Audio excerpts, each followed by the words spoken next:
అని జరిగించుకుంటూ దేవునికి అవిధేయుడై తన జీవితాన్ని నాశనం తెచ్చుకున్నాడు. ఎవరు? సౌలు. ఎందుకో తెలుసా? తమ మనస్సులో దేవునికి చోటు ఇయ్యలేదు. మరి దేనికి చోటిచ్చాడు తన మనస్సులో సౌలు అనంటే? అసూయకు చోటిచ్చాడు, ఈర్ష్య ద్వేషానికి చోటిచ్చాడు. ఈర్ష్య చేత నడిపించబడ్డాడు, అసూయ చేత నడిపించబడ్డాడు. ఈర్ష్య, అసూయ, ద్వేషాలకు తన మనస్సులో చోటిచ్చినందువలన సౌలు దేవుని రాజ్యాన్ని కట్టలేకపోయాడు, దేవునితో కూడా నడవలేకపోయాడు, దేవుడిచ్చిన అభిషేకాన్ని కాపాడుకోలేకపోయాడు, దేవుని ఆత్మను పోగొట్టుకున్నాడు. దేవునికి విధేయుడిగా జీవించవలసిన వాడు అవిధేయుడిగా జీవించాడు. దేవునికి లోబడవలసిన వాడు తిరుగుబాటు చేశాడు. గల కారణాలు ఏంటంటే దేవునికి వ్యతిరేకముగా తన జీవితాన్ని నడిపించుకోవడానికి కారణం మనసులో దేవునికి చోటివ్వలేదు, మనసులో దేవునికి చోటు ఇవ్వలేదు. కనుక నీ జీవితంలో చూడండి, చాలామంది వాడికి ఇష్టమైన వాటికి చోటిస్తారు. ఏంటి ఇష్టమైనవి? మొబైల్ ఫోన్ చాలా ఇష్టమైనది. దానికి చాలామంది ఎడిక్ట్ అవుతూ ఉన్నారు, చాలామంది దానికి ఆకర్షితులు అవుతూ ఉన్నారు. మొబైల్ ఫోన్కి ఆకర్షితులైపోయి జీవితాలను నాశనం చేసుకునే వారు చాలామంది ఉన్నారు. కనుక నీ జీవితంలో నువ్వు వ్యర్థమైన వాటికి జీవితాన్ని అప్పగించుకోనకుండా, మరి కొంతమంది ఫేస్బుక్, కొంతమంది చూడండి ఎప్పుడు చూసినా ఫేస్బుక్లో ఉంటూనే ఉంటారు. ఈ మధ్య దైవజనుల పిల్లలు కూడా కొంతమంది 24 hours ఫేస్బుక్లో ఉంటూ ఉన్నారు. లోకస్తుల వలె దేవుని బిడ్డలు, ఆత్మీయ బిడ్డలు అనుకునే వారు కూడా 24 గంటలు ఫేస్బుక్, ప్రతిదీ కూడా ట్విట్టర్లో, ప్రతిదీ కూడా ఇన్స్టాగ్రామ్లో, ప్రతిదీ కూడా ఇంకా రకరకాల యాప్స్ ఉన్నాయి, వాటిలో మమేకమవుతూ ఉన్నారు, వాటితోనే జీవిస్తూ ఉన్నారు. ఒక మాట చెప్పారండి, ఈ రోజున ఎట్లా అయిపోయిందంటే మనిషి జీవితం, పొద్దున్న లేవగానే అది చూడకుండా లెగలేరు, అది చేతిలో లేకుండా లెగలేరు. ప్రతి రాత్రి దాన్ని చూస్తూ నిద్రపోతారు, దాంతో సమయాన్ని గడుపుతూ నిద్రపోతారు. ఇంకా చెప్పాలంటే వాళ్ళు నవ్వుకోవాలనుకున్నా ఆ మొబైల్ ఫోన్లోనే, ఏడవాలనుకున్నా ఆ మొబైల్ ఫోన్లో చూసి, ఫోన్లో వాటిని చూసుకొని ఏడుస్తారు. ఒక మనిషికి అది ఎంత ప్రాముఖ్యంగా అయిపోయిందో చూడండి నేటి దినాన. ఇక తోడు లేకపోతే కష్టం ఉన్నట్లుగా అది తోడైపోయింది, జత అయిపోయింది. మనుషులు దాని మీద పూర్తిగా డిపెండ్ అయిపోయారు. ఒకవేళ అది కనుక పోయిందనుకోండి, ఇక వాళ్ళ జీవితంలో కంగారు, ఆతృత, ఏదో తెలియని వేదన, బాధ, చింత అన్నీ వచ్చేస్తాయి వారి ముఖంలో. ఒక క్షణం అది తొలగిపోతే చాలు. ఎంతోమంది దానికి ఎడిక్ట్ అయిపోయారు, ఎంతోమంది దాని వలన ఆకర్షితులై వాటి వలన వారి జీవితాన్ని పాడు చేసుకుంటున్నారు. అది ఏంటో తెలిసిన? సాతాను యొక్క కబంధ హస్తం, సాతాను యొక్క చేతులలో ప్రతి మనిషిని గ్రిప్లో పెట్టుకోవడానికి, ప్రతి మనిషిని తన సొంతం చేసుకోవడానికి దాని ఒక సాధనముగా సాతాను వాడుకుంటూ ఉన్నాడు. అయితే దేవుని బిడ్డగా నీవు ఏది ఎంతవరకు వాడాలో, ఏది ఎంతవరకు అవసరమో దాన్ని అంతవరకే నువ్వు ఉపయోగించాలి. దేవుని వాక్యంలో అపోస్తలుడైన పౌలు రాస్తున్నాడు. ఏమని మాట్లాడుతున్నాడంటే, అన్నిటి యందు నాకు స్వాతంత్రము కలదు కానీ అన్నీ చేయతగినవి కావు. అన్నిటి యందు నాకు స్వాతంత్రము కలదు కానీ అన్నీ క్షేమాభివృద్ధిని కలుగ చేయవు. క్షేమాభివృద్ధి కలుగ చేసే వాటిని దేవుడు నీకు అనుగ్రహించాడు. క్షేమాభివృద్ధికరమైన వాటిని వెంబడించు. జీవితాలను పాడు చేసేవి, నాశనం చేసేవి, అంధకారంలోనికి నీ జీవితాన్ని నెట్టివేసే వాటిని దూరంగా ఉంచు. వాటి వలన నీ జీవితం బాగుపడుతుంది, వాటి వలన నీ కుటుంబం పతనమవుతుంది. అనవసరమైన వాటిని చూడడం వలన, అనవసరమైన వాటి జోలికి వెళ్ళడం వలన నీ కుటుంబం పతనావస్థలోనికి వెళ్ళిపోతుంది. కాబట్టి నువ్వు చాలా జాగ్రత్తగా గుర్తించి, దేవునికి మనస్సులో నువ్వు చోటిస్తున్నావా లేదా? మనుషులకు చోటిస్తున్నావా? బంధువులకు చోటిస్తున్నావా? తెలిసిన వాళ్ళకు చోటిస్తున్నావా? అయిన వాళ్లకు చోటిస్తున్నావా? రక్త సంబంధికులు చోటిస్తున్నావా? నా కులపు వారు అని అనుకున్న వారికి నువ్వు చోటిస్తున్నావా? ఎవరికి నీ జీవితంలో చోటిస్తున్నావు? చూడండి, మనుషుడు, ఏ మనుష్యుడు కూడా భూమి మీద నమ్మదగిన వాడు కానే కాడు. ఏ మనుష్యుడు నమ్మదగిన వాడు కాదు. మనుషుల ప్రేమలన్నీ ఒట్టొట్టివే, అవన్నీ తాత్కాలికమైనవే, క్షణితమైనవే. కనుక శాశ్వతమైనది దేవుని మాట, శాశ్వతమైనది దేవుడు ఒక్కడు మాత్రమే. కనుక నీవు ఆ ప్రేమలో అంటుకట్టబడి, ఆ ప్రేమలో నిలిచి, ఆ ప్రేమను సంపాదించుకొని నీవు ఆయనలో వేరుపారాలి. దేవునికి మహిమ కలుగును గాక. హల్లెలూయా. మనస్సులో దేవునికి చోటియనొల్లకపోయిరి గనుక అని ప్రారంభించాడు. మనస్సులో దేవునికి చోటియనొల్లకపోయిరి గనుక చేయరాని కార్యములు చేయుటకు దేవుడు భ్రష్ట మనసుకు వారిని అప్పగించెను. దేవుడు భ్రష్ట మనసుకు వారిని అప్పగించెను. ఈ రోజున నీ మనసు ఎలా ఉంది? నీ జీవితం ఎలా ఉంది? భ్రష్టుడు అయిపోయావా? విశ్వాసిగా కొనసాగవలసిన నీ జీవితం భ్రష్టత్వంలోనికి మార్చబడిందా? నీ విశ్వాసం తొలగిపోయిందా? దేవుని మీద ఉన్నటువంటి ఒకప్పుడున్న ప్రేమ, దేవుడంటే, దేవుని పని అంటే, దేవుని పరిచర్య అంటే, ప్రార్థనలంటే, బైబిల్ అంటే ఒకప్పుడున్న ఆసక్తి ఇప్పుడు ఏమైపోయింది? నీలో ఆసక్తి సన్నగిల్లిపోయింది కదా. కారణం ఏంటో తెలుసునా? నువ్వు దేవుని స్థానంలో మరొకరిని తీసుకొచ్చి పెట్టావు. నీ మనసులో దేవునికి ఇవ్వాల్సిన స్థలంలో వేరొక వ్యక్తిని తీసుకొచ్చి నిలిపావు. నువ్వు దేవునికి ఇవ్వాల్సిన స్థానాన్ని వేరొకరికి ఇచ్చినందువలన నీ జీవితంలో వేరొకడు దాన్ని ఆపాదించాడు, వేరొకడు దాన్ని దొంగిలించాడు, వేరొకడు దాన్ని దేవునికి ఇవ్వాల్సిన స్థాయి నుండి తీసేసుకున్నాడు. కనుక నువ్వు జీవితంలో గుర్తుపెట్టుకోవాల్సిన విషయం ఏంటంటే, దేవుని కంటే ఏది ఎక్కువగా నువ్వు ప్రేమించకూడదు, దేవుని కంటే ఏది ఎక్కువగా నేను సమీపించకూడదు, దేవుని కంటే ఏది ఎక్కువగా నీ మనస్సును దోచుకోకూడదు, దేవుని కంటే ఏది ఎక్కువగా నీ యొక్క జీవితాన్ని దోచుకునే విధంగా నువ్వు అప్పగించుకోకూడదు.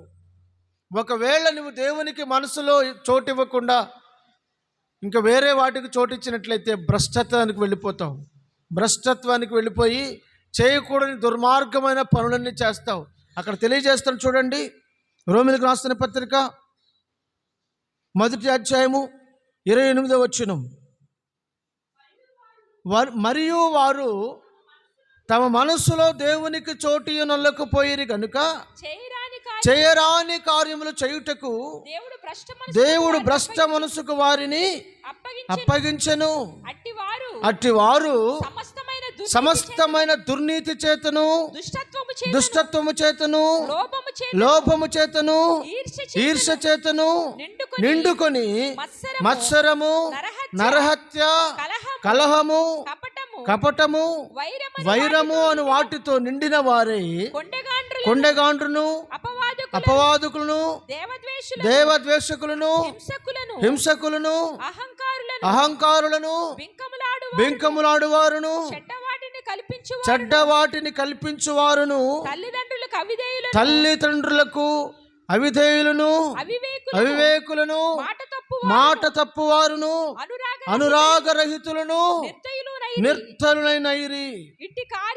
ఇట్టి కార్యములను అభ్యసించువారు మరణమునకు తగినవారు అను దేవుని న్యాయ విధిని బాగా ఎరిగి ఉండి వాటిని చేయుచున్నారు. ఇది మాత్రమే గాక వాటిని అభ్యసించు వారితో సంతోషముగా సమ్మతిస్తున్నారట. సంతోషంగా సమ్మతిస్తున్నారట. సరే, దేవుని ఉగ్రత, దేవుని కోపాగ్ని, దేవుని యొక్క బలమైన ప్రచండమైన తీక్షణమైన ఆ కోపాగ్నికి వాళ్ళు బలి అవ్వడానికైనా ఇష్టపడుతున్నారు. కానీ మనసు మార్చుకోవడం లేదు. ఏం మార్చుకోవడం లేదు? మనసు మార్చుకోవట్లేదు.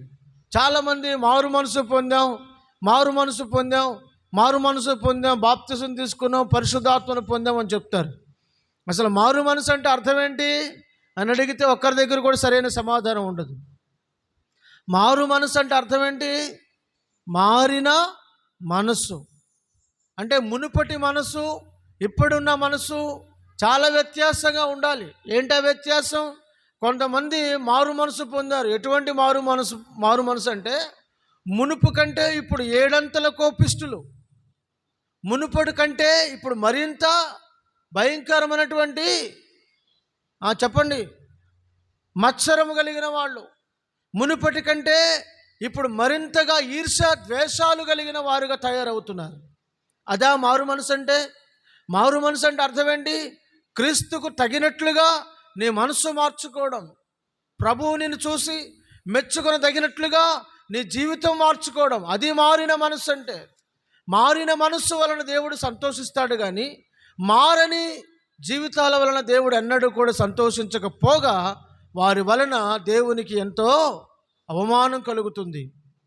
కనుక నీ జీవితంలో నువ్వు దేవునికి చోటిస్తున్నావా, లేకపోతే లోక సంబంధమైన వాటికి చోటిస్తూ ఉన్నావా? మన జీవితంలో దేవునికి మనము ఎప్పుడూ చోటిచ్చేవారుగా ఉండాలి. కొంతమంది చూడండి, వాళ్ళు శరీర సంబంధమైన కార్యక్రమాలకి, శరీర సుఖభోగాలకి చోటిస్తారండి. శరీర సుఖభోగం అంటే ఎంత ఇష్టమో వాళ్ళకి. ఒకనాడు ఉండు సుఖం కోసం, ఒకరోజు ఉండే సుఖం కోసం తమ జీవితాల్ని అప్పగించుకునే వారు ఉన్నారు. అటువంటి వారిని గురించి దేవుని వాక్యంలో రాయబడిన మాట ఏంటంటే, వారు దేవునికి విరోధులు, అసహ్యులు. ఒక పట్టణం భయంకరంగా పాడైపోయింది. ఒక పట్టణం పూర్తిగా భయంకరంగా పాపంతో నిండిపోయింది. వారి పాపం ఎంతగా హెచ్చిపోయిందంటే దేవుని సముఖమునకు చేరగలిగినంతగా వారి పాపం హెచ్చింది, వారి పాపం పండింది. అయితే దేవుడే స్వయంగా దిగివచ్చాడు. దిగివచ్చి వారి పాపమును చూసి ఒక నిర్ణయం తీసుకున్నాడు. ఏమి నిర్ణయం తీసుకున్నాడో తెలుసా? ఆ పట్టణాన్ని నేను ఎలాగైనా తగలబెట్టాలి అనుకున్నాడు. అంతే. ఒక వ్యక్తి జీవితంలో భయంకరమైన దుర్మార్గత ప్రబలినప్పుడు దేవుడు వారిని ఆరని అగ్నికి అప్పగిస్తాడు. ఆరని అగ్నికి అప్పగిస్తాడు. ఈ ప్రాంతాలు మనం చూసినప్పుడు ఆ ప్రాంతంలో చిన్నలు మొదలుకొని పెద్దల వరకు కూడా, పిల్లలేమి పెద్దలేమి అందరూ కూడా పాపపు ఆలోచనల చేత, పాపపు మనసు చేత, పాపపు కట్ల చేత బంధించబడిపోయారు. భయంకరమైన పాపమును వారు నీరులా త్రాగుతున్నారు. చూద్దామా దేవుని వాక్యం నుంచి ఆదికాండం 19వ అధ్యాయము 45వ వచనం చదువుకుందాం.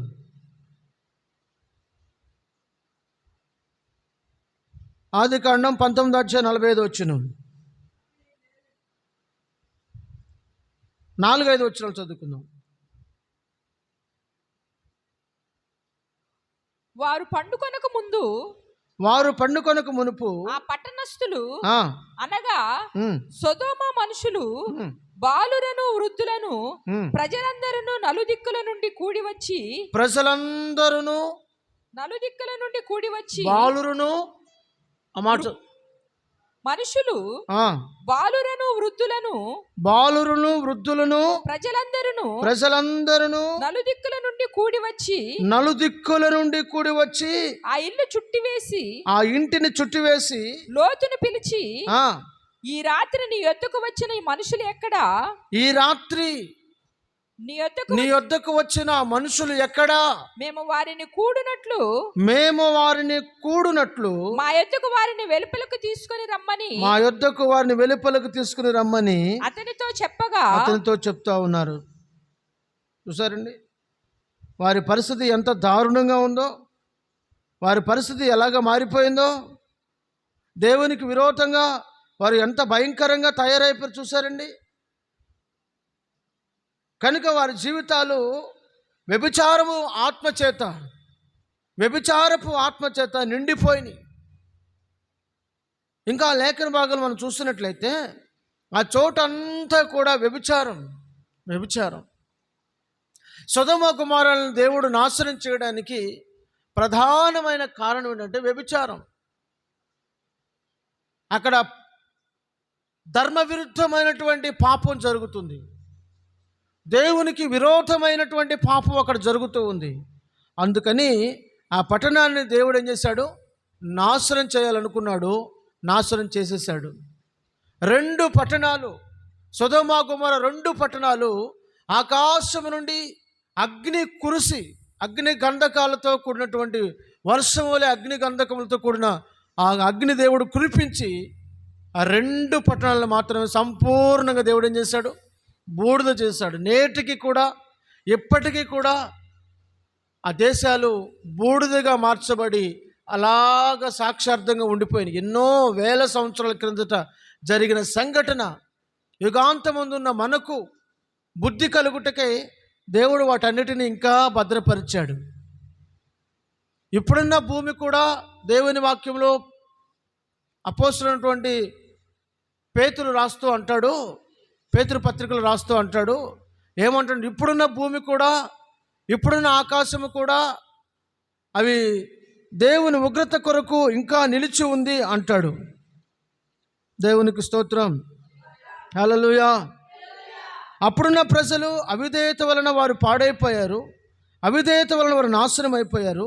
ఇప్పుడున్న భూమి కూడా కాలిపోవడానికి సిద్ధంగా ఉంది అంటున్నాడు. 3వ అధ్యాయం పేతురు రాసిన పత్రిక, 2వ పత్రిక 3వ అధ్యాయము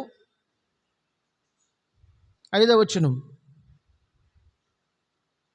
ఏలయనగా పూర్వము నుండి ఆకాశము నిండిననియు నీళ్ల నుండి నీళ్ల వలన సమకూర్చబడిన భూమియు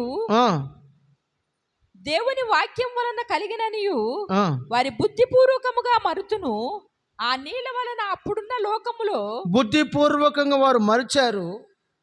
ఆ నీళ్ల వలన అప్పుడున్న లోకము నీటి వరదలో మునిగి నశించను. ఒకసారి ఏమైంది? అప్పుడున్న లోకం ఏమైపోయిందంట? నీటి వరదలో మునిగి నశించెను. అయితే ఇప్పుడున్న ఆకాశము భూమియు భక్తిహీనుల ఆ మాట చూడండి ఎంత భయంకరంగా ఉందో. భక్తిహీనుల తీర్పును నాశనమును జరుగు దినము వరకు అగ్ని కొరకట. దేనికోసం? ఎంత స్పష్టంగా ఉందండి దేవుని మాట. అగ్ని కొరకు నిలువ చేయబడినదై అదే వాక్యము వలన భద్రపరచబడి ఉన్నది. ఏ వాక్యమైతే ముందు ప్రకటించబడిందో, ఏ వాక్యానైతే ప్రజలు త్రోసివేశారో ఆ ప్రజలను దేవుడు నీళ్లతో నాశనం చేశాడు. ఒకసారి నోవాహు 120 సంవత్సరాలు ఓడను కడుతూ సువార్త ప్రకటించాడు.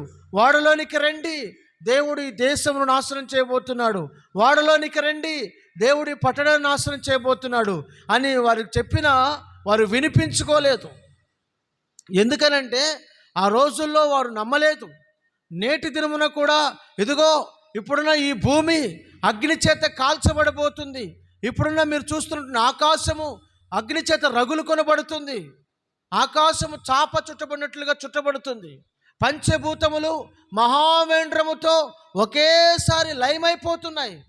ఆ దినం అతి సమీపంగా ఉంది, అతి త్వరగా ఆ దినం, ఆ గడియలు వస్తున్నాయి అని దేవుని వాక్యం చెప్పకనే చెప్తూ ఉన్నా ఇంకా చాలామంది పెడచెవిని పెడుతూ మారు మనసు పొందకుండా, బాప్తిజం పొందకుండా, దేవునిలో జీవించకుండా, దేవుని కొరకు తమ జీవితాలు అర్పణగా అర్పించకుండా ఇంకా లోకాశలతో జీవిస్తూ ఉన్నారు.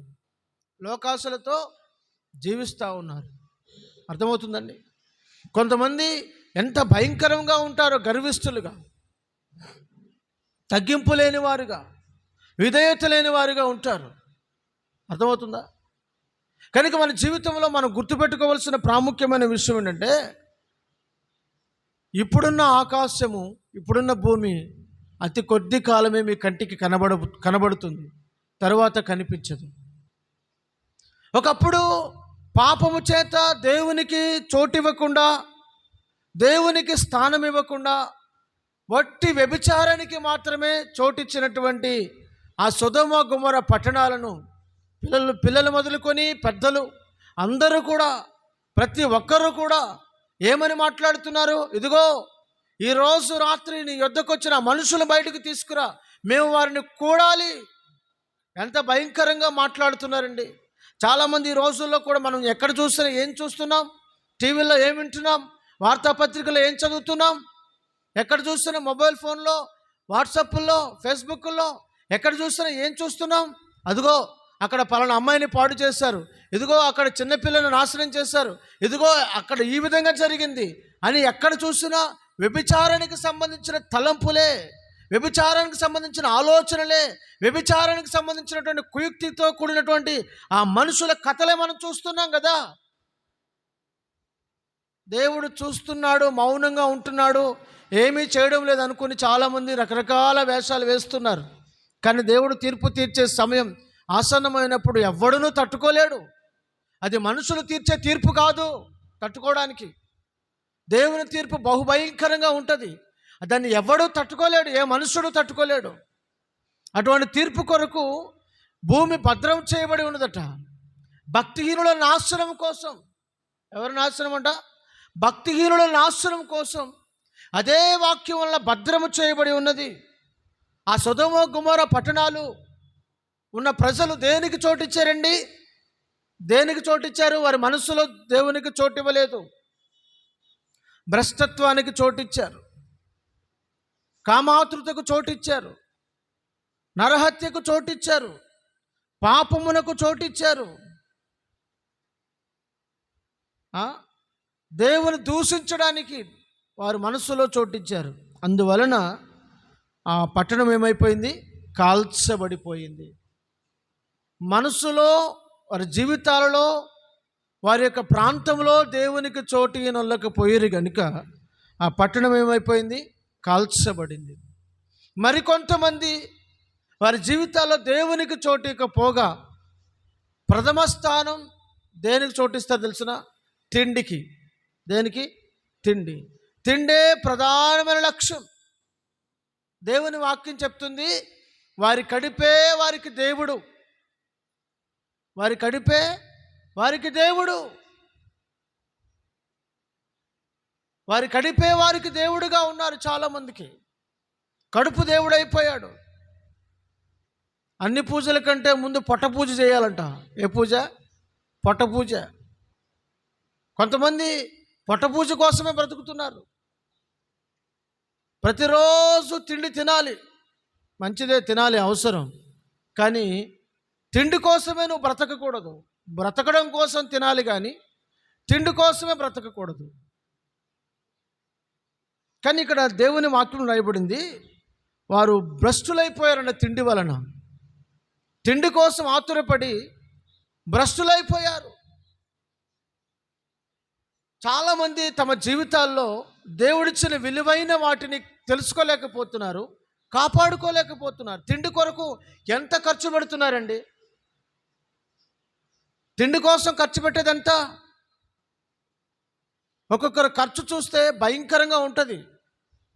తిండి కోసం ఖర్చు పెట్టే ఖర్చు, సుఖభోగాల కొరకు ఖర్చు పెట్టే ఖర్చు, ఆడంబరాల కొరకు ఖర్చు పెట్టే ఖర్చు లక్షలలో ఉంటుంది. లక్షలలో ఉంటుంది. దేవుడు వారికి ఇచ్చిన విలువైన వాటిని కాపాడుకోలేక నాశనం చేసుకుంటున్నారు. మనం చూస్తున్నాం దేవుని వాక్యంలో ఇక్కడ భ్రష్టుడైన ఏశావు కనబడుతున్నాడు. హెబ్రీ పత్రిక 12వ అధ్యాయము 13 నుండి 17 వరకు చదువుకుందాం. హెబ్రీ పత్రిక 12వ అధ్యాయము 13 నుండి 17 వరకు చదువుకుందాం. కాబట్టి వడలిన చేతులను, సడలిన మోకాళ్ళను బలపరచుడి.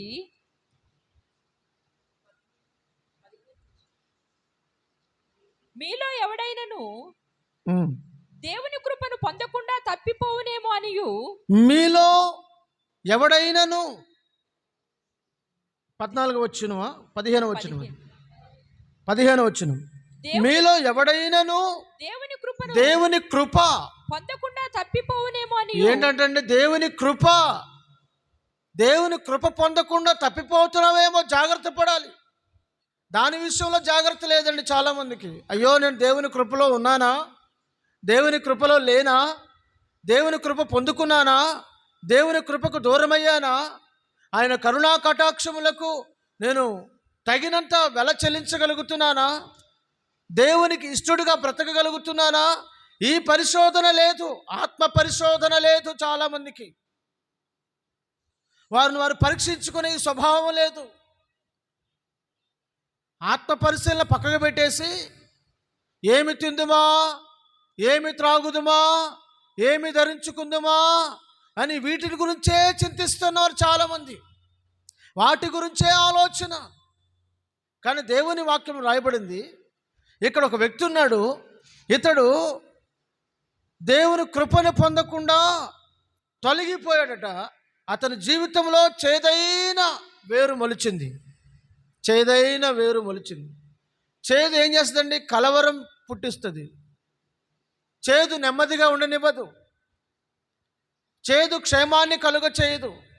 చూడండి, నా మాట చదవండి 15వ వచనం నుంచి. మీలో ఎవడైనను దేవుని కృపను పొందకుండా తప్పిపోవునేమో అని చేదైన వేరు ఏదైనా మొలిచి కలవరపరచుట వలన అనేకులు ఏమవుతున్నారంట?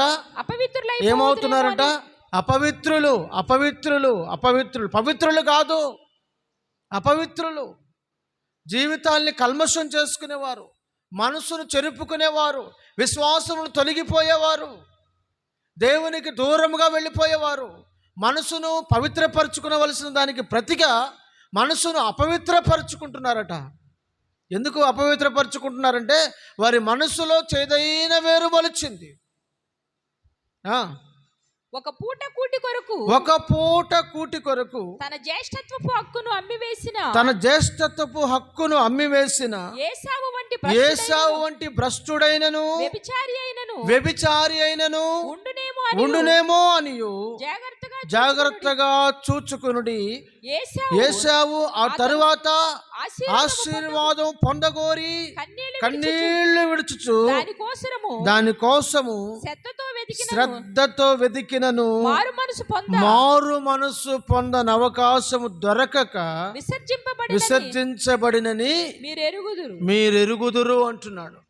చూసారండి, మారు మనసు పొందని అవకాశము దొరకక విసర్జించబడ్డాడంట. ఎందుకు దేవుని చేత విసర్జించబడ్డాడు? ఎందుకు దేవుని చేత అతని బ్రతుకు తృణీకరించబడింది అని అంటే, అతడు జ్యేష్ఠత్వాన్ని అమ్మివేసుకున్నాడు. జ్యేష్ఠత్వాన్ని ఏం చేశాడు? అమ్మివేసుకున్నాడు. ఈరోజు అనేక మంది దేవుడిచ్చిన ఈవులు, దేవుడిచ్చిన ఆశీర్వాదాలు, దేవుడు చేసిన మేలులు, దేవుడు ఇచ్చినటువంటి గొప్ప గొప్ప దీవెనకరమైన వాటిని, తలాంతులను సాతానుకు బానిసలై, సాతాను చేత మనసు చెరుపబడిన వారై దేవుడు తమకిచ్చిన తలాంతులను చెరిపివేసుకుంటున్నారు, అమ్మివేసుకుంటున్నారు. ఒక పూట కూటి కోసం జ్యేష్ఠత్వాన్ని అమ్మివేసుకున్నాడు. దేవుడిచ్చినటువంటి ఆ హక్కును అమ్మివేసుకున్నాడు. దేవుడిచ్చిన జ్యేష్ఠత్వాన్ని అమ్మివేసుకున్నాడు. ఈరోజు నీ జీవితంలో కూడా దేవుడు నిన్ను ప్రేమించి ఎన్నో ఈవులను ఇచ్చాడు, ఆశీర్వాదాలను ఇచ్చాడు, తలాంతులను ఇచ్చాడు. వాటిని గుర్తించగలుగుతున్నావా? ఏముందిలే, దీంతో నాకు పెద్ద ఉపయోగం ఏముంది అని దాన్ని గుర్తించకుండానే దాన్ని అమ్మివేసుకుంటున్నావా? అర్థమవుతుందండి? ఒక పూట కూటి కోసం జ్యేష్ఠత్వాన్ని అమ్మివేసుకున్నట్లుగా ఒకరోజు భోజనం కోసం మందిరాలు మారేవారు లేరా? ఒక ఆదివారం భోజనం కోసం మందిరాలు విడిచి వేరొక మందిరానికి వెళ్ళేవారు లేరా? ఉన్నారు. పూట భోజనం దొరుకుతుందంటే చాలు. అది ఏ భోజనం, ఎక్కడ, ఎవరు పెడుతున్నారు, ఏమిటి అవసరం లేదు. దొరుకుతుంది, వెళ్ళిపోదాం పద, అంతే. తిండికి ఆతురపడు కుక్కల వంటి వారుగా, తిండికి ఆతురపడు పందుల వంటి వారుగా నేటి దినం అనేక మంది ఉన్నారు. ఒక పూట కూటి కోసం అండి, ఒక పూట కూటి కోసం ఎక్కడ పడితే అక్కడ పరిగెత్తేవారు ఉన్నారు, ఏది పడితే అది తినేవారు ఉన్నారు, ఏది పడితే అది పిలవడమే ఆలస్యం అన్నట్లుగా పరిగెత్తుకుని వెళ్ళేవారు ఉన్నారు. తిండి విషయంలో నువ్వు తిండిపోతే నీ నోటికి ఏం పెట్టుకోవాలంట? కత్తి అడ్డం పెట్టుకోవాలంట, కత్తి పెట్టుకోవాలంట. ఎందుకంటే తిండి వలన నువ్వు మత్తుడవై, దేవుని శక్తిని గుర్తించక, దేవునికి దూరమై, శాపగ్రస్తుడవై నిత్య నరకాగ్నికి వెళ్ళడం దేవుని చిత్తము కాదు. ఏశావు భ్రష్టుడైపోయాడు, వ్యభిచారి అయిపోయాడు. జ్యేష్ఠత్వాన్ని అమ్మివేసుకున్నాడు. కళ్ళు మూసుకుపోయాయి, ఆత్మీయ నేత్రాలు మూయబడ్డాయి, సత్యాన్ని గ్రహించలేకపోయాడు, వాస్తవాన్ని తెలుసుకోలేకపోయాడు. అన్నీ పోగొట్టుకున్న తర్వాత, అంతా పోగొట్టుకున్న తర్వాత, ఆశీర్వాదం విలువ తెలియక అన్నీ పోగొట్టుకున్న తర్వాత, ఆ దీవెన పోగొట్టుకున్న తర్వాత ఇప్పుడు అడుగుతున్నాడు, ఒక్క దీవెనైనా ఉందా తండ్రి అని. అర్థమవుతుందండి? అతని హృదయంలో చేదైన వేరు మొలిచి హృదయాన్ని కలవరపరిచింది. తిండికి చోటిచ్చాడు కానీ దేవునికి తన మనసులో చోటు ఇవ్వలేదు. సొదొమ గొమొర్రా పట్టణస్థులు వ్యభిచారానికి చోటిచ్చారు, వారు కాలి బూడిదైపోయారు. ఇక్కడ మనం చూస్తున్నాము, ఏసావు తిండికి చోటిచ్చాడు, భ్రష్టుడైపోయాడు, వ్యభిచారిగా మార్చబడ్డాడు. ఇంకా చూద్దామా దేవుని వాక్యంలో నుంచి. దేవునికి చోటు ఇవ్వనొల్లని ప్రజల పరిస్థితి ఏంటి? దేవునికి మనసులో చోటు ఇవ్వకపోతే మన స్థితిగతులు ఎలా మార్చబడుతున్నాయి అనే దానికి ముందుగా వ్రాయబడిన సంగతులు మీకు తెలియచేస్తున్నాను. చూడండి, ఆదికాండము 39వ అధ్యాయము 9వ వచనం. 39వ అధ్యాయం 9వ వచనం. నీవు అతని భార్యవైనందున నిన్ను తప్ప మరి దేనిని నాకు అప్పగింపక ఉండలేదు. కాబట్టి నేను ఇంత ఘోరమైన దుష్కార్యము చేసి దేవునికి విరోధముగా పాపము కట్టుకుందునని తన యజమానుని భార్యతో అనెను. ఆ దినమున ఆమె యోసేపుతో మాట్లాడుచుండెను గాని అతడు ఆమెతో శయనించుటకైనను ఆమెతో నుండుటకైనను ఆమె మాట విన్నవాడు కాడు. దేవునికి మహిమ కలుగును గాక. హల్లెలూయా. ఆమెతో ఉండుటకైనను ఆమె మాట విన్నవాడు కాదు. ఎవరు? యోసేపు. చూడండి, ఈ యొక్క ఆధ్యాత్మికమైన మహాసంగ్రామములో పాపముని యొద్దకు వచ్చినప్పుడు నువ్వు దాన్ని ద్వేషించగలుగుతున్నావా? త్రోసివేయగలుగుతున్నావా? పాపమును విడిచిపెట్టి పారిపోగలుగుతున్నావా? లేకపోతే పాపమే నీకు ఆనందం, సంతోషం, ఇంతకంటే గొప్ప సంతోషం నాకు లేదని ఆనందిస్తున్నావా? యోసేపు దగ్గరికి పాపం పరిగెత్తుకుని వచ్చిందట. యోసేపు దగ్గరికి ప్రతిరోజు పాపం మాట్లాడుతూ ఉంది యోసేపుతో, కబంధ హస్తాలలో బంధించాలని. కానీ యోసేపు అంటున్నాడు, ఇంత ఘోరమైన దుష్కార్యము చేసి దేవునికి విరోధముగా ఎలాగూ పాపము నేను మూట కట్టుకొందును, ఇంత ఘోరమైన దుష్కార్యం అంటున్నాడు.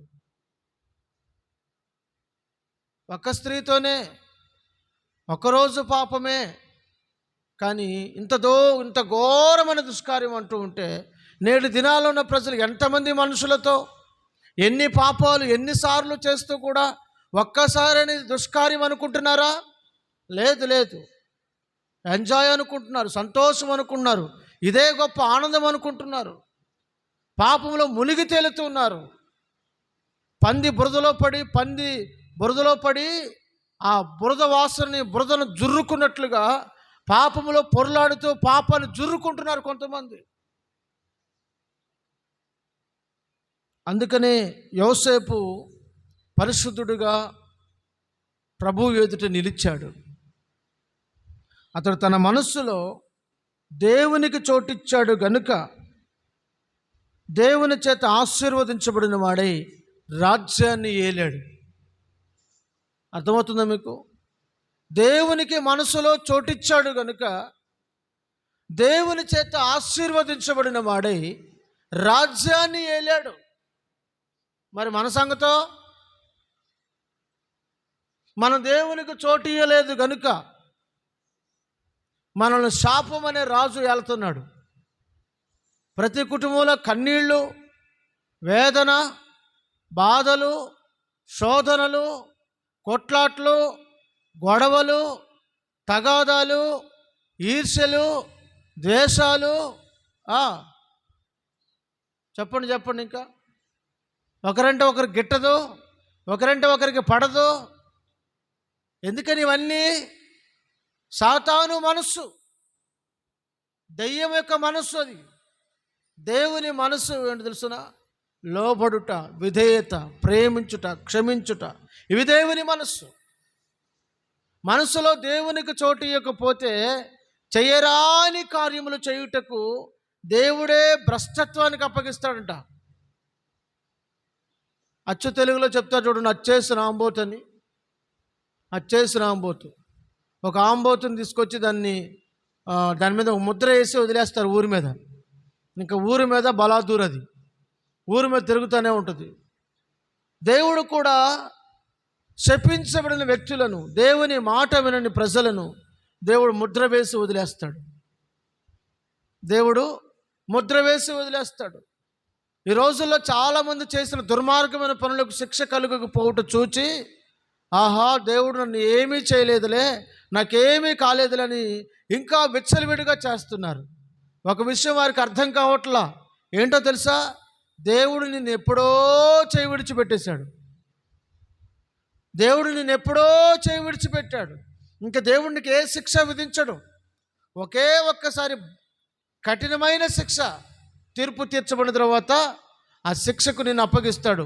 ఇంకా అగ్ని ఆరదు, పురుగు చావదు. యుగాయుగములు, యుగాయుగములు ఆది అంతము లేనటువంటి ఆ అగ్నిగుండములో నీ ఆత్మ వెలవెల్లాడుతూ ఉంటుంది. కనుక మన జీవితంలో ఘోరమైన దుష్కార్యం అని తలంచి దాన్ని విడిచిపెట్టి పారిపోగలుగుతున్నామా? వాటినే చూసుకుంటూ, వాటిలోనే ఆనందిస్తూ, వాటి యందే తపన పడిపోతున్నామా? వాటినే మనసుకు ధ్యానం చేసుకుంటూ జీవిస్తున్నామా? ఒకసారి మనం పరిశీలన చేసుకోవాల్సిన అవసరత ఎంతైనా ఉంది. చూడండి, అతడు తిండికి చోటిచ్చాడు, వారేమో వ్యభిచారానికి చోటిచ్చారు.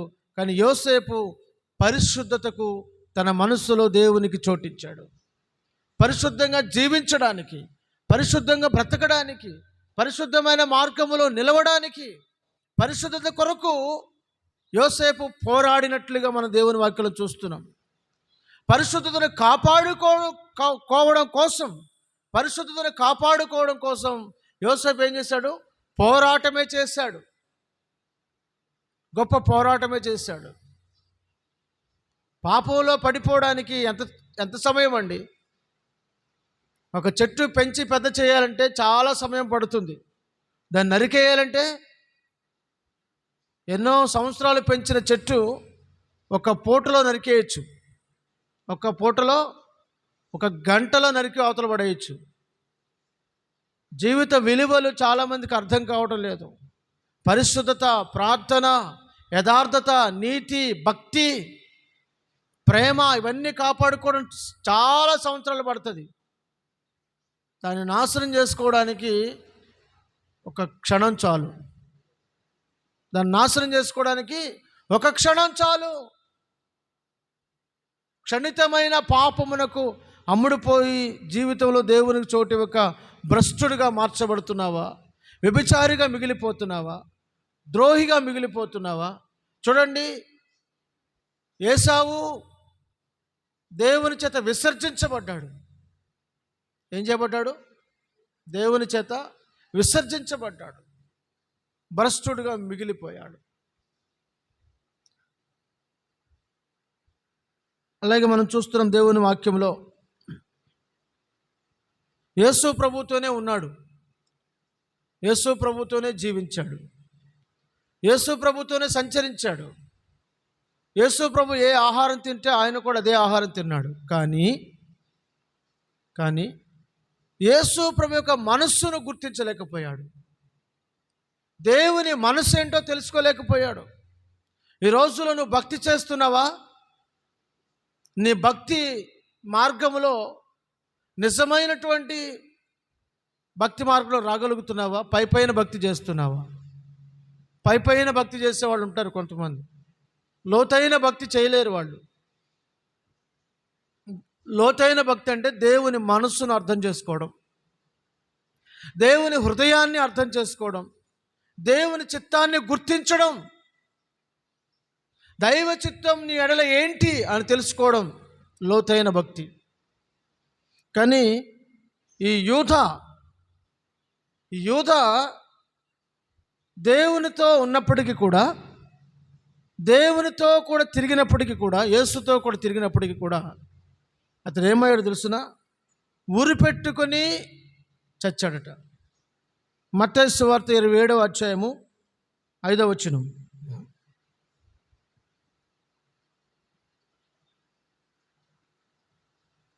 మత్తయి సువార్త 27వ అధ్యాయం 5వ వచనం.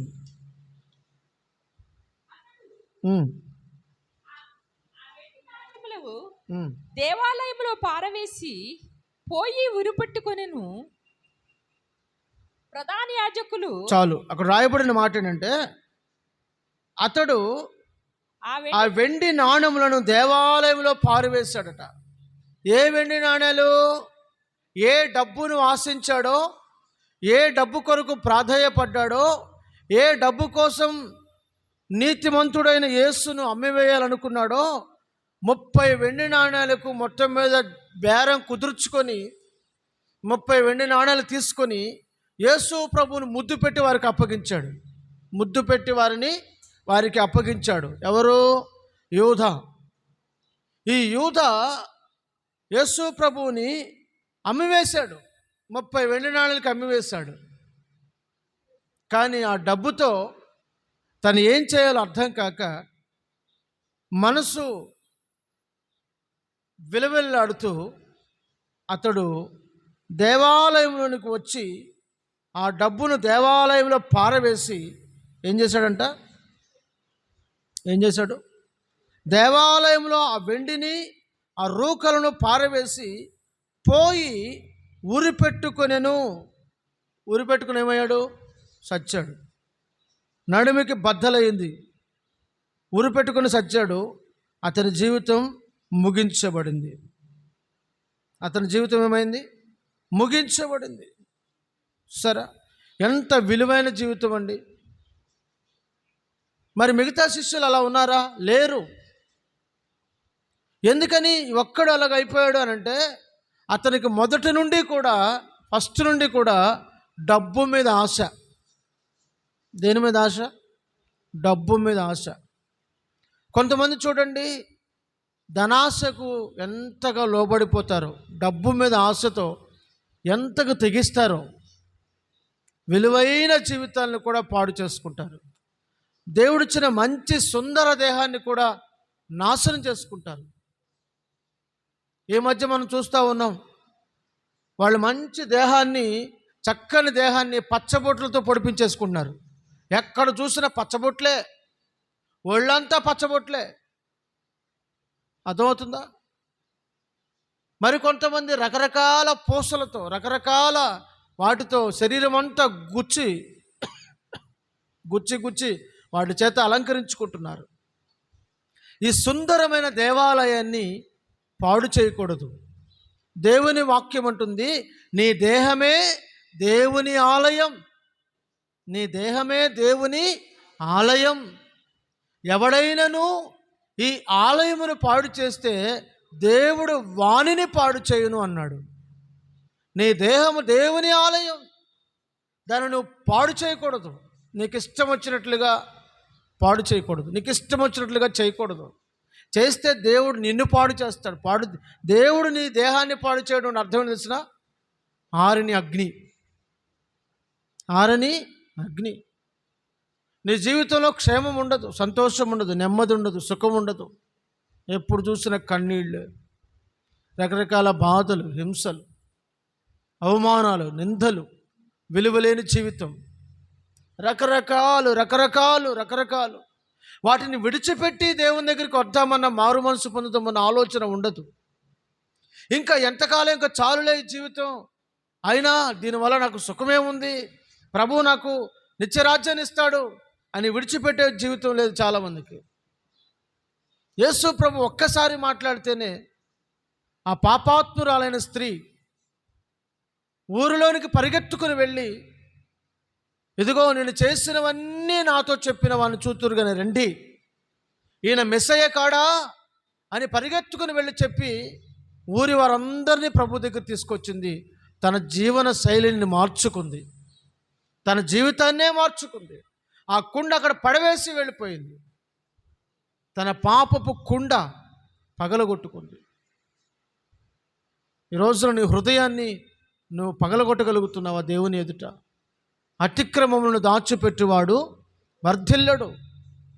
వాటిని ఒప్పుకొని ప్రభువు పాదాల చెంత విడిచిపెట్టువాడు దేవుని కనికరమును పొందుకుంటాడు.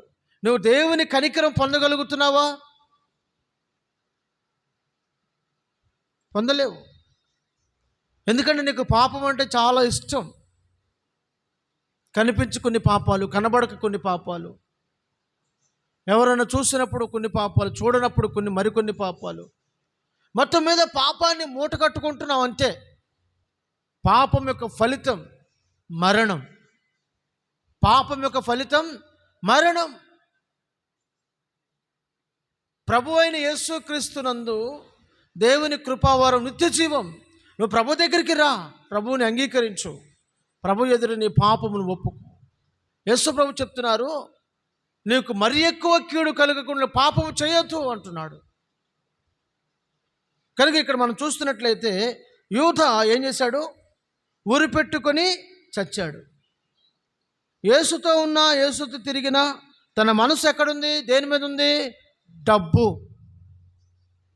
కొంతమంది గుండెలు lub dub lub dub lub dub అని కొట్టుకోకుండా డబ్బు డబ్బు డబ్బు డబ్బు అని కొట్టుకుంటున్నాయి అంట. అర్థమవుతుందండి? ఎప్పుడు చూసినా డబ్బే. పొద్దున్న లెగిస్తే డబ్బులు, రాత్రి పడుకునే వరకు డబ్బులు. డబ్బులు ఎలా సంపాదించాలి, డబ్బులు ఎలా తీసుకురావాలి, డబ్బులు డబ్బులు డబ్బులు డబ్బులు కోలే. 24 గంటలు డబ్బులు కోలేక నువ్వు దేని వెనుక పరిగెడతావో, దేని మీద ఆశలు పెట్టుకుంటావో అది ఖచ్చితంగా నీ జీవితంలో దూరం అవుతుంది అంతే. దేన్ని సంపాదించాలని వాంఛతో పరిగెడతావో అది నిన్ను పరిగెట్టిస్తుంది తప్ప అది నీకు అందదు. అది నిన్ను పరిగెట్టిస్తుంది కానీ అది నీకు అందదు. కానీ నువ్వు ప్రభువు వెనక వెళ్ళగలిగితే ప్రభువు నీకు సమస్తమును ఇస్తాడు. మనసులో దేవునికి చోటు ఇయ్యలేదు, డబ్బుకు ప్రాధాన్యతనిచ్చాడు యూద. అలాగే గెహజీ కూడా దేవునికి చోటు ఇవ్వలేదు, ధనమునకు చోటిచ్చాడు. తన జీవితంలో భయంకరమైన వినాశనాన్ని తెచ్చిపెట్టుకున్నాడు గెహజీ. ఆకాను కూడా అంతే. ఆకాను కూడా తన జీవితంలో దేవుని మాటకు చోటు ఇవ్వకుండా కంటికి కనబడిన, నచ్చిన, మెచ్చిన దానికి చోటిచ్చినందువలన తాను పతనమయ్యాడు. తన కుటుంబం అంతా కూడా రాళ్లతో కొట్టబడి చంపబడింది. ఎవరు? ఆకాను. మనస్సులో దేవునికి చోటిస్తున్నావా? నీ హృదయంలో దేవునికి చోటిస్తున్నావా?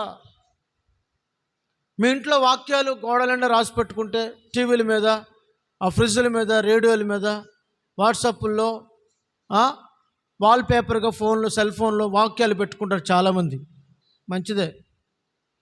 కొంతమంది ఫోన్ రింగ్ టోన్స్ కూడా యేసుప్రభు రింగ్ టోన్సే పెట్టుకుంటారు. మంచిదే. భక్తిని నువ్వు పైన కనుపరుస్తున్నావా? ఆ భక్తిని అంతరంగంలో ఉంచి మొలిపిస్తున్నావా? నీ అంతరంగంలో నుంచి దేవుని వాక్యం మొలకెత్తాలి.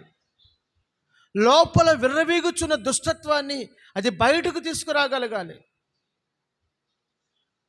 కనుక వాక్యాన్ని పెదవుల మటుకు వల్లించడం కాదు, అంతరంగ జీవితంలో జీవితానికి ఆపాదించి నువ్వు నడవగలిగితే నువ్వు దేవుని కుమారుడవు, దేవుని కుమార్తెవు. నువ్వు ఎంత సంపాదించావు అనేది ముఖ్యం కాదు. చాలా బాగా గుర్తుపెట్టుకోండి. నువ్వు ఎంత డబ్బు సంపాదించావు, ఎంత పేరు సంపాదించావు, ఎంత ఖ్యాతిని సంపాదించావు ముఖ్యం కాదు. బైబిల్లో ఆయన ఒక రాజు, ఆయన కూడా దేవుణ్ణి ఆశ్రయించాడు ఏమీ లేనప్పుడు. ఆశ్రయించిన తర్వాత బాగా సంపాదించాడు, బాగా అతని కీర్తి ప్రఖ్యాతులు గాంచింది. కానీ అతని గురించి రాయబడిన మాట చూడండి ఒకసారి. అతడు బాగా సంపాదించాడు, బాగా ఉన్నతంగా ఎదిగాడు, అన్నీ తెచ్చుకున్న తర్వాత మనస్సున గర్వించి చెడిపోయాడట. ఎవరతను? ఉజ్జియా. చూడండి ఆ వాక్య భాగాన్ని.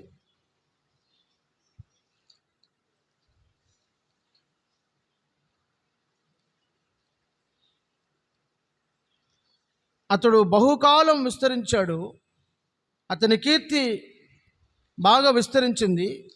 కానీ అతడు విస్తరించిన తర్వాత, అతని కీర్తి వ్యాప్తి చెందిన తర్వాత మనస్సున గర్వించి చెడిపోయాడని దేవుని వాక్యంలో రాయబడింది. ఈ రోజున మన జీవితాల్లో కూడా మనం ఆ విధంగా ఉంటున్నామా? ఆ విధంగా జీవిస్తున్నామా? మనస్సున గర్వించి చెడిపోతున్నామేమో. కనుక నువ్వు ఎంత సంపాదించావు అనేది ముఖ్యం కాదు. దినవృత్తాంతం 2వ గ్రంథం 26వ అధ్యాయము, దినవృత్తాంతం 2వ గ్రంథం 26వ అధ్యాయము 5వ వచనం. దేవుని ప్రత్యక్షత విషయమందు తెలివి కలిగిన జకర్యా దినములలో అతడు దేవునిని ఆశ్రయించెను. అతడు యెహోవాను ఆశ్రయించినంత కాలం దేవుడు అతడిని వర్ధిల్ల చేసెను. ఇప్పుడు 15వ వచనం చదువుతున్నాను. అదే అధ్యాయంలో 15వ వచనం చివరి వాక్య భాగం చదువుతున్నాను. అతడు స్థిరపడు వరకు అతనికి ఆశ్చర్యకరమైన సహాయము కలిగెను.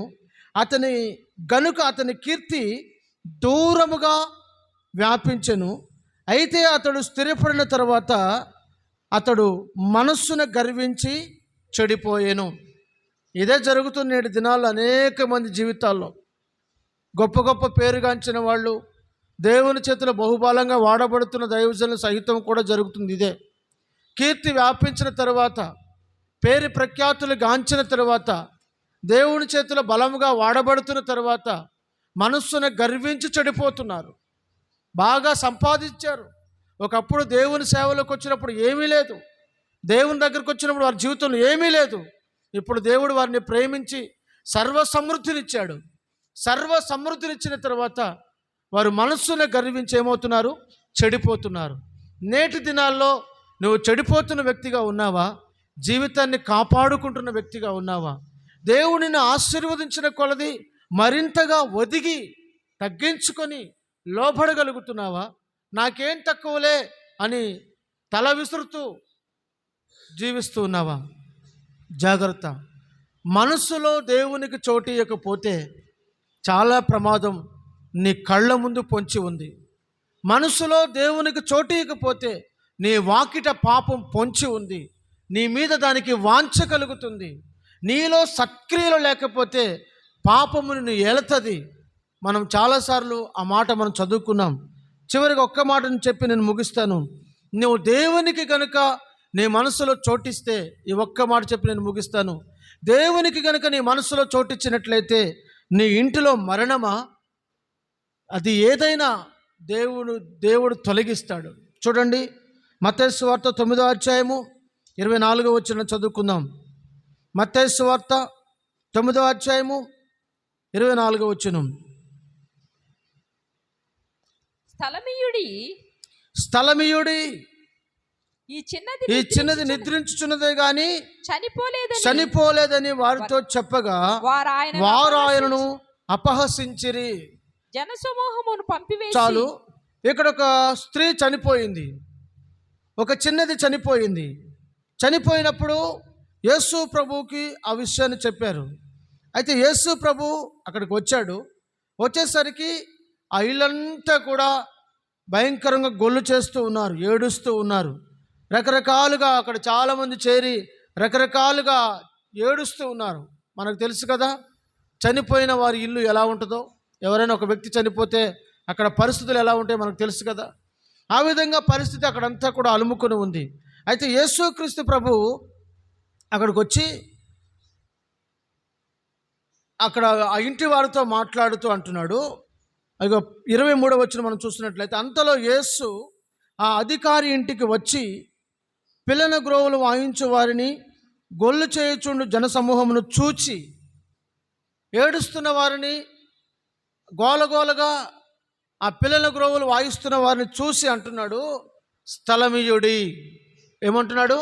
స్థలమియుడి, నాకు చోటు ఇవ్వండి, నాకు స్థానం ఇవ్వండి. యేసు ప్రభు బలవంతంగా నీ ఇంటికి వచ్చేవాడు కాదండి. బలవంతంగా నీ హృదయంలోకి వచ్చేవాడు కాదు. చాలామంది అనుకుంటారు ఇది బలవంతమైన మత మార్పిడి అని. బలవంతమైన మత మార్పిడి కానే కాదు. అసలు మతం అనేదే బైబిల్లో లేదు. మతం అనే పదమే బైబిల్లో లేదు. చరిత్రలో కూడా క్రైస్తవే అని మతమే అన్నారు. అసలు ఇజం అంటే మతం. క్రిస్టియానిటీ ఒక ఐక్యమైన సమూహం. యేసుక్రీస్తు ప్రభు కూడా ఇంటికి వచ్చి స్థలమీయుడి అంటున్నాడు. ఇదిగో యేసుక్రీస్తు ప్రభు ప్రకటన గ్రంథంలో ఏమని తెలియజేస్తున్నాడంటే, ఇదిగో తలుపు నొద్ద నిలుచుండి నేను తలుపు తట్టుచున్నాను, ఎవడైనా నా స్వరం విని తలుపు తీస్తే నేను అతని దగ్గరికి లోపలికి వస్తాను, నేను లోపలికి వచ్చి అతనితో కూడా నాతో కూడా అతను కలిసి భోజనము చేసేద్దామంటున్నాడు. ప్రభు బలవంతంగా నీ ఇంటికి వచ్చేవాడు కాదు. బలవంతంగా నేను మనసు మార్చుకోమనేవాడు కాదు. నీవు ఇష్టపూర్వకంగా దేవునికి సమర్పించుకొని, ఇష్టపూర్వకంగా దేవునికి అర్పణగా అర్పించుకొని, నాకు ప్రభువు కావాలి, ప్రభువా నాలోనికి రండి అని నువ్వు పిలిస్తే తప్ప ఆయన రాడు. ఆయన ఎంతో మర్యాదస్తుడు. ఆయన ఎంతో మర్యాదస్తుడు. నువ్వు పిలిస్తేనే వస్తాడు, ఆయన పిలవకుండా రాడు. అర్థమవుతుందా? ఇప్పుడు యేసు ప్రభువుని పిలిచారు ఆ ఇంటికి. యేసు ప్రభు వచ్చాడు, అధికారితో అంటున్నాడు. ఆ అధికారి ఇంటికి వచ్చి అంటున్నాడు, ఇదిగో నాకు స్థలమియుడి. ఏమైంది? స్థలమియుడి అని చెప్తూ అంటున్నాడు, ఈ చిన్నది నిద్రించుచున్నదే కానీ చనిపోలేదని వారితో చెప్పగా వారు ఆయనను అపహాస్యము చేస్తూ నవ్వుతున్నారట, గేలి చేస్తున్నారు. పిచ్చోడిని చూస్తున్నట్టుగా చూస్తున్నారు యేసు ప్రభుని. ఎందుకంటే వారికి తెలియదు ఆయన జీవాధిపతి అని. ఎందుకంటే వారికి తెలియదు ఆయన మరణశాస్త్రాన్ని రాసినవాడని. ఎందుకంటే వారికి తెలియదు ఆయన మరణాన్ని శాసించగలడని, మృతులను లేపగలడని వారికి తెలియదు. వారు ఆయనను చూసి సామాన్యమైన మనిషిగా చూసి, సామాన్యమైన వ్యక్తి అనుకొని అపహాస్యము చేస్తున్నారు. ఏం చేస్తున్నారు? అపహాస్యము చేస్తున్నారు. అయినా యేసు ప్రభు ఏం పట్టించుకోకుండా, చూడండి ఆయన లక్షణాలు చూడండి. అపహాస్యం చేస్తున్న వారిని చూసి, ఎందుకు మీరు నవ్వుతున్నారు? నేను ఎవరినో తెలుసా? నాకున్న బలం ఏంటో తెలుసా? అసలు నేను ఎక్కడ దిగొచ్చాను తెలుసా? నేను మిమ్మల్ని అందరూ పుట్టించాను ఇవన్నీ చెప్పుకోవాలి యేసు ప్రభు. ఇవన్నీ చెప్పకుండా, ఏమీ పట్టించుకోకుండా తన పని తాను జరిగిస్తున్నాడు. ఆయన లోపలికి వెళ్ళాడు. జనసమూహమును వెలుపలికి పంపివేసి ఆయన లోపలికి వెళ్ళి ఆమె చేయి పట్టుకోగానే ఆ చిన్నది లేచిందట. దేవునికి మహిమ కలుగును గాక. హల్లెలూయా. చేయి పట్టుకోగానే ఆ చిన్నది లేచి కూర్చుంది. ఎందుకో తెలుసున? ఆయన ఆమెలోనికి, ఆ చిన్నదానిలోనికి జీవము వచ్చినట్లుగా ఆజ్ఞాపించాడు. దేవుడు మట్టిని తీసి, మట్టి యొక్క ఆ యొక్క నాసికా రంధ్రములో జీవవాయువును ఊదగా నరుడు జీవించు ఆత్మ ఆయను, జీవించు ప్రాణి ఆయను. జీవాధిపతి, సృష్టికర్త, మానవ అవయవ నిర్మాణకుడు ఆయన. కనుక ఆయన చెయ్యి పట్టుకోగానే ఆ చిన్నది లేచి కూర్చుందట. ఆయనలో జీవం ఉండెను, ఆ జీవం మనుషులకు వెలుగై ఉండెను. వెలిగించింది. ఆరిపోయిన దీపాన్ని యేసులో ఉన్న జీవం వెలిగించింది. అందరూ భయక్రాంతులయ్యారు, అందరూ భయపడిపోయారు. ఈ సమాచారం అదంతటా వ్యాపించింది. అందరూ రకరకాలుగా గుసగుసలాడుకున్నారు. ఈయన ఎవరో, ఈయనకు సమస్తము లోబడుతున్నాయి, ఈయన చచ్చిన వారిని సైతం లేపుతున్నాడు, ఈయన ఎవరో, ఈయన ఎట్టివాడో. అర్థమవుతుందండి? కనుక మన జీవితాలను దేవునికి అప్పగించుకొని, ఎప్పుడైతే యేసుకు చోటిచ్చారో ఆ ఇంటిలో ఉన్న మరణం నిరర్ధకమైంది. ఆ ఇంటిలో జీవం తిరిగి వచ్చింది. నువ్వు యేసుకు చోటిచ్చినట్లయితే మరణపు బంధకాలు, మరణపు ఉరులు, మరణపు వాసన నీ ఇంటిని తాకదు. నువ్వు మనసులో దేవునికి చోటిచ్చినట్లయితే నీ ఇంటి దరిదాపుల్లో కూడా శాపం, కీడు, అపవిత్రత, మరణం నీ ఇంటి దరిదాపుల్లో కూడా ఎక్కడ కూడా కనిపించదు. ఎప్పుడైతే యేసుకు చోటిచ్చారో మరణం వెళ్ళిపోయింది, శివం వచ్చేసింది. అందుకనే మన జీవితాల్లో కూడా ఆశీర్వాదం రావాలి, శాపాలు పోవాలంటే నీ హృదయంలో, మనస్సులో దేవునికి నీవేమివ్వాలి? చోటు ఇచ్చుదువుగాక. అందరు మోకరించని ప్రార్థన చేసుకుందాం. అందరు మోకరించని ప్రార్థన చేసుకుందాం. ఒక్కసారి తలలు ఉంచి ప్రభు సన్నిధిలో మిమ్మల్ని మీరు దేవుని హస్తాలకు అప్పగించుకొని ప్రభువా, నా జీవితాన్ని జ్ఞాపకం చేసుకురండి అయ్యా. నన్ను అనేకులకు ఆశీర్వాదకరంగా మార్చండి తండ్రి.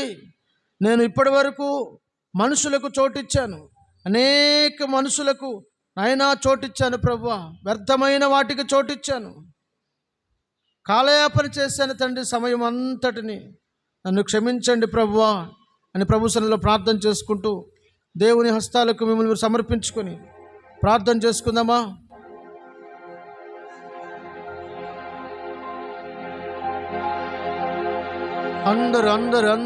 అందరూ కూడా ప్రభువా, నా మనస్సులో నీకు చోటిస్తున్నానయ్యా. ఏసావు వలె తిండికి నేను చోటివ్వనయ్యా. యూదా వలె డబ్బుకు నేను చోటివ్వనయ్యా. ప్రార్థన చేసుకోండి, అందరూ ప్రార్థన చేసుకోండి. ఒక్క పూట కూటి కోసం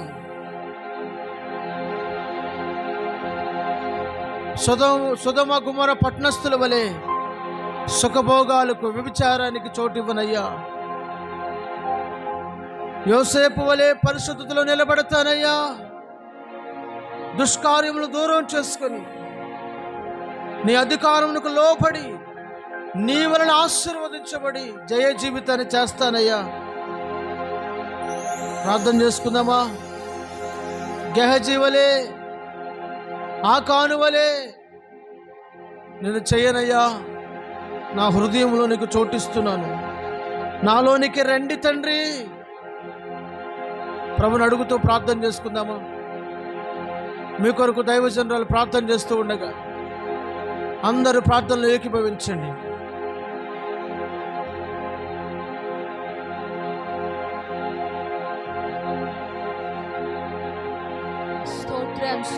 స్తోత్రం తండ్రి, స్తోత్రం నాయన. పరిశుద్ధుడా, ప్రేమ స్వరూపి, స్తోత్రం తండ్రి.